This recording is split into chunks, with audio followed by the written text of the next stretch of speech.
came and you had a little nudge from Yeah, the person we next to you started of, the committee hearing about 2:30 in the afternoon. It ran through the evening, and by 5 a.m. I had dozed off. My wife saw the clip, and it was just like, of all the things that are out there, she's just like, I see this every Sunday at church. This is no big deal, and she just has a way of putting things into perspective pretty quick.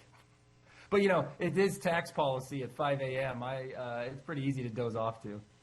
not the most thrill a minute thing is being in the middle of a committee meeting. Very, very important topic. But yeah, not the most exhilarating thing at 5 in the morning after about 17 hours.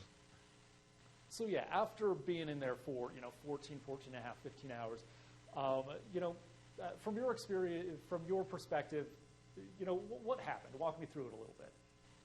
Right. So this is a significant, we call it a markup in committee, where you're actually going through the bill and everybody's getting a chance to debate certain elements of it. And this is something that we've been working on for about a year and a half now, knowing that the 2017 tax provisions were going to expire. We cannot let that happen. Right? Those things expire. It is really harmful to our potential revenue growth. It's really bad for a significant tax increase on basically all Americans. Every income tax bracket would get a significant tax increase on businesses across the country, small businesses in particular. So we've got to get this done. And so we've been working on this for a long time. But we have this built out. We had it ready to release. And then this was a chance to take it to committee, put out all the text, and debate several elements of it. And this is, when you're in the minority, this is really your only opportunity to sort of push back against certain policies or argue certain things from way. And I was there last night to defend a lot of the policies, explain it because there was some misunderstandings, and it just goes back and forth. Some of it's, let's be honest, some of it's for show. Some of it's just to put out certain talking points or narratives about potential legislation. And they're not always accurate, but this is the moment to do that. And so, it's a 17-hour ordeal.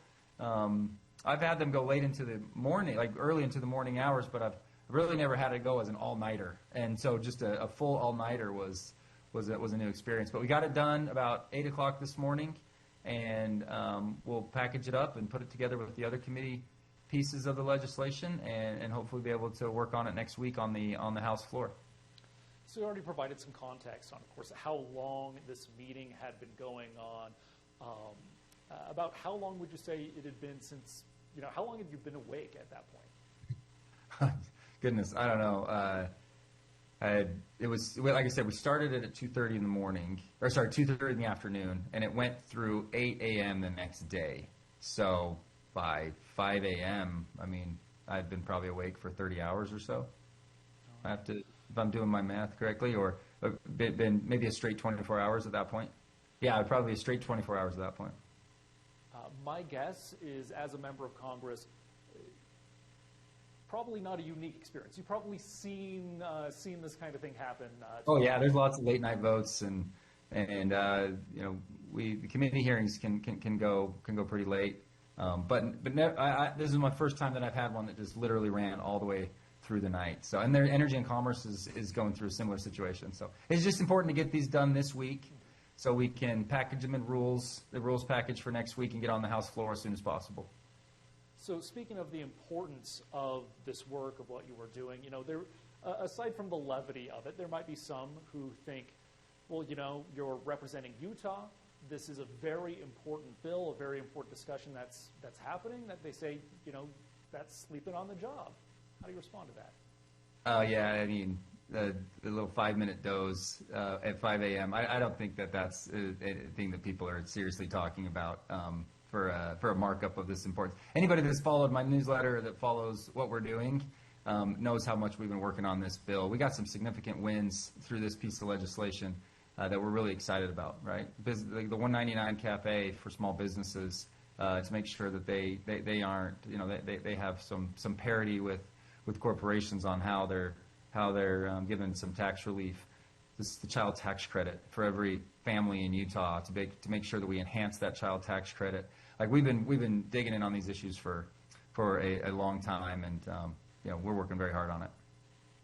All right, and you said I guess that goes to one question. You mentioned 5-minute doze. Was it about 5 minutes or less or more? Oh, I think it was even less, but probably just enough to keep me awake for the rest of the next 3 hours of that committee hearing.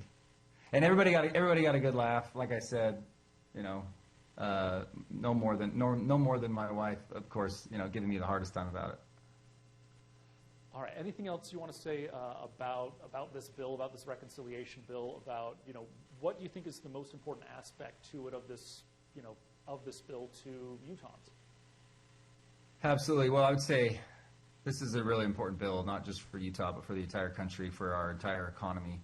We learned a lot of really good things that took place in the 2017 tax reform, and those things were core pro-growth elements to our economy and to families and workers and wage growth.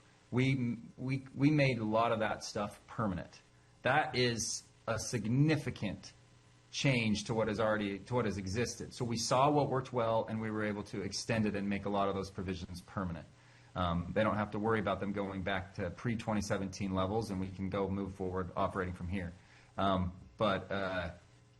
Giving that type of, establishing this type of pro-growth tax policy, like the research and development provision, that you can expense your research and development costs more immediately than over a 5-year period.